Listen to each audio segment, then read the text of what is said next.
Hey, what's up YouTube? In this video, I'm going to be talking about why I think teaching English abroad is probably the best job that you can do. And I know that there are a lot of preconceived notions about teaching English and how it's kind of a temporary thing, or it's a last resort for some people, or that only losers do it, and I'm making this video to dispel all of that. Now, if you've been following my channel, if you follow me, Sebastian Castillo, if you go to my site, you read my articles on keystothecastillo.com, you'll see all sorts of different topics that I touch on, but some of the main core areas that I would like to focus on is just about achieving personal freedom and not just finding your passion, but really living a full, vibrant life in a way that meets a lot of different criteria at the same time, right? You're contributing to society, you're making other people's lives better, you're also doing well for yourself, financially, or minding your health, or all of these different aspects kind of roll into one, right? That's what I call a fulfilling life. And I feel like teaching English abroad for myself was a way to achieve that. Now, the reason I'm not doing that right now, there are a couple, but mainly it's because of the situation we find ourselves in August of 2020, right? Otherwise, I'd be out there. So, let's just dive right into it, right? What is teaching English all about, really, for starters, okay? So the fact is, if you have a passport from a Western English-speaking country, now I'm talking about the United States, Canada, Australia, Great Britain, New Zealand, South Africa, and Ireland, you are good to go, right? You can go and you're going to be recognized as a native English speaker, okay? And you're gonna have that clout. You're gonna have that country's brand behind you, okay? And the second prerequisite that gets your foot in the door is a bachelor's degree. Now, we're living in an age where the job market is saturated with people with a bachelor's degree, and a lot of them, some people like to poke fun and say, oh, they've got a bachelor's or a master's in psychology or whatever, and they're working at Starbucks. And this is the truth in some cases, right? But what those people may not know is that it's not useless. They could choose to go abroad and teach, right? They could utilize that degree, and it won't be a complete waste of time and energy and money, right? But then I think a lot of people are discouraged by the fact that they hear a bunch of horror stories, right? They think that, oh, you're really not going to make a lot of money. It is really hard work, or you need to be really good at English in order to do it.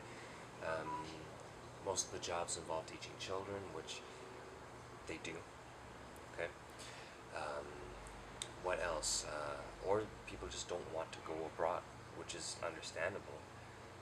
But for myself, I just think, why not? Why would you pass up an opportunity to not really have to worry about income while living in a different country, but you get to experience something completely different that has a potential to totally shift your perspective on everything you know, right?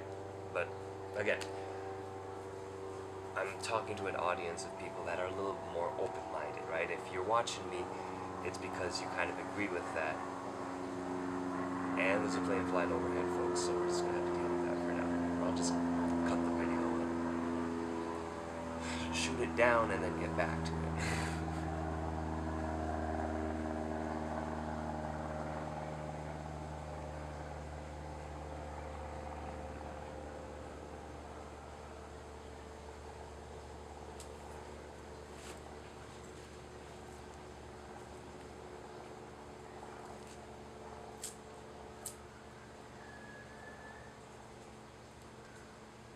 Anyways, I'm talking to a group of people who are a little more open-minded, and going abroad might be in the cards for you. It might not be. But hear me out on this one, okay?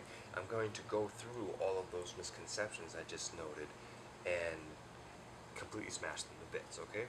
So, firstly, you're not going to make a lot of money. That's not true at all. That is not true at all. You can make pretty good money. In fact, I would say that if you're smart, you can both make and keep more money by teaching abroad than you would otherwise. Okay? In Canada, where I'm at, the highest tax bracket is about, what, 45%? Okay? So, if you're a high income earner, kudos to you, congratulations. However, 45% of your money is going towards the government, and that's just from income tax. Okay? We also have to factor in all the little costs that add up to just have a life here, okay? Now, it does depend on, the amenities and stuff that you want in your life, but for the most part, you need a vehicle, and then for a vehicle, you're going to need insurance, you're going to need maintenance, you're going to need gas, all this stuff, okay? And then rent is typically kind of expensive, at least where I'm out in Vancouver. It's not cheap out here at all. And the cost of goods and services is also pretty high in relative to other places. Buying a home is, I'm not going to say it's not an option, but it's really restrictive, and it's becoming more restrictive, not just in terms of price, but in terms of qualifying for a mortgage. Side note, that's why I don't plan on living here much longer, because there's just no future in that. Um, even when I do make a lot more money, I'm not going to be here. Okay. And so you take all of these things into account, and life over here is pretty expensive. Okay, even just going out to a restaurant is pricey. Now you compare that to some other parts of the world where, first of all, you can eliminate a lot of these expenses completely. Alright, you can eliminate the car. You can drastically lower the rent. In fact, in a lot of cases, the school or organization that hires you and writes the contract will provide you with housing, or they'll provide you with a stipend to pay for your housing, which sounds pretty good to me, okay? But you have to be careful, because you might get caught in a situation that you don't like, and then you're stuck there for a year, right? You don't want that. But yeah, like I said, you can eliminate the car expense, cost of groceries, of going out, fun stuff is a lot cheaper. Taking taxis and public transportation is so much more affordable, right? Taking an Uber is so much more affordable. I remember when I lived in Shanghai, and this was not too long ago, maybe 2 or 3 years ago, where I would take like 2 or 3 Ubers a day, and it would not cost me more than $30. And that was going like halfway or sometimes all across the city. Alright, try doing that here in Vancouver. Just from my area down to the SkyTrain station, which, by the way, is also kind of crappy in comparison to other places. It's going to be at least $20, and it's just a couple of kilometers, right? It's not much. So then you have the tax situation, right? In a lot of other countries, your income will not only be higher than most locals as an English teacher, as a qualified professional, but the income tax will be lower. Okay, so you keep more of your money. It's a lot better that way, right? And so this is why it's not a pipe dream to say that you can go and teach in a place like Korea or China or Saudi Arabia. Now, I'm just naming off some of the higher paying destinations. It's not unheard of that people can save a grand or two or even 3 grand a month. They just sock it away because their salary is already enough to cover rent, food, going out, and maybe a couple of other things. And then they just have all this money left over and they're thinking, well, might as well save it and invest it, make it work for me. And then tying into that, we have private tutoring. Now, it's openly acknowledged that private tutoring happens. Okay, in some countries, I think Korea is pretty strict about it. But the fact is, if you go to some of these countries and you're a qualified language professional, there's going to be a lot of demand for what you have to offer and not a lot of supply. Especially, I can imagine, after all this stuff happening in 2020. Okay, I'm thinking, especially in places like China, we're going to see a lot fewer qualified professionals going there, and so but the demand is only going to increase, right? So this makes for a very good market situation. It's a seller's market, basically, right? And it's not unheard of for you to be able to charge much more for your private classes than you would earn through your salary. So if you kind of catch my drift, um, you can amplify those savings, and you can do pretty well for yourself. Okay. Now, there's some other concerns, right? Working with children, yes, the reality is that a lot of these jobs will require working with children or teenagers, young adults. If that's not your thing, then you can teach full on adults, but those gigs are. I'm not going to tell you 100% that there are fewer of those gigs, but um, they're probably not going to be as easy to find in comparison to working in a kindergarten, working in a grade school, working in a. It's a little harder to get into a university, but that's probably the ideal setup, where you can work at a university, which is going to be part-time hours, and then the rest of the time you have free to do as you please, which may include private tutoring. Okay, but let's also get into some of the other reasons why I think English teaching is such a phenomenal uh, career path, and it is a career path. There are tons of guys out there, men and women, who are making a killing in this business. And it's not the only thing they do, but it's a great starting point.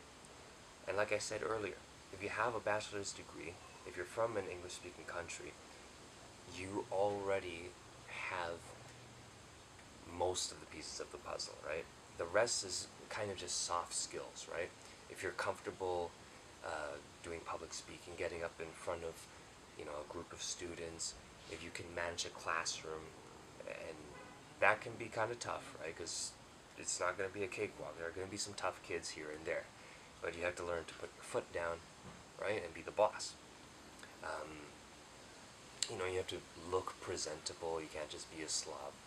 Some This is part of the reason why English teachers tend to get such a bad rep, because there are quite a few, again, men and women who they don't really care. They just walk in, they show up. Some of them are hungover or something, and they don't care about the job. They just get paid and then they're done, right? And then they complain, and then one bad apple spoils the bunch. But if you can keep your head on straight and be one of the chosen few who can maintain a professional attitude and take your classes seriously, because they are serious, then things will go a lot better for you, right? Um, and as I was going to say, virtually anyone can do this, right?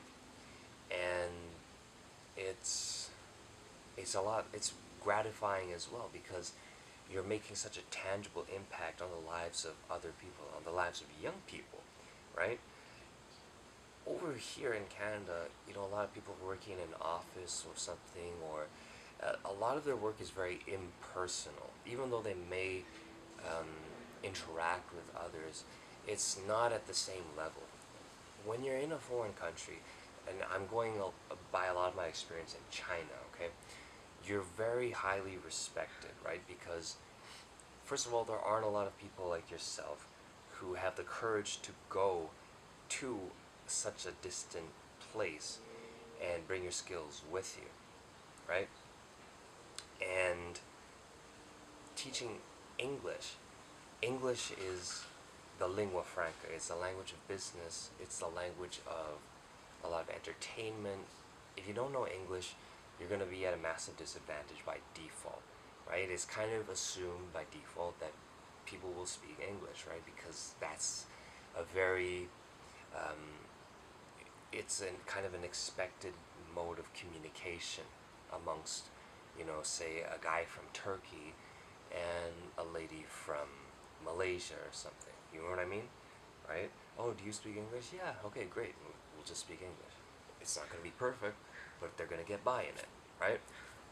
And so, by imparting that skill to these children, to these young adults, or to these adults, or whatever, you're opening up an entire new world for them. And that, of course, that's if they take it seriously or if their parents make them take it seriously. But the benefits will pay massive dividends in the future, right? Especially when you're working with the younger kids. Parents know that the younger they get their children started, the easier it's going to be for them to pick up the language, right? It's not, in my case, I remember bringing children from, they were 4 or 5 years old, they had zero English, and then after about a year or so, they were having full-on conversations with me, and they were top of their, well, it's kindergarten, but top of their class in terms of English, right? They just raised their hand, they knew the answer to every question, right? That gives them a greater sense of self-confidence, and it also gives the parents peace of mind because they know that their child is covered. The child is on track to developing a very advantageous skill. So that just about wraps it up. Again, most of my videos here are off the cuff, but if you guys liked it, if you have any questions or comments, I'm an open book. Ask me anything. I spent a lot of time teaching English. I have a lot of experience in it. So, drop me a comment and drop me a like, subscribe, hit the notification bell because Keys de Castillo is going to be bringing you a lot more very actionable, very practical, and very useful content that you can use to improve your life.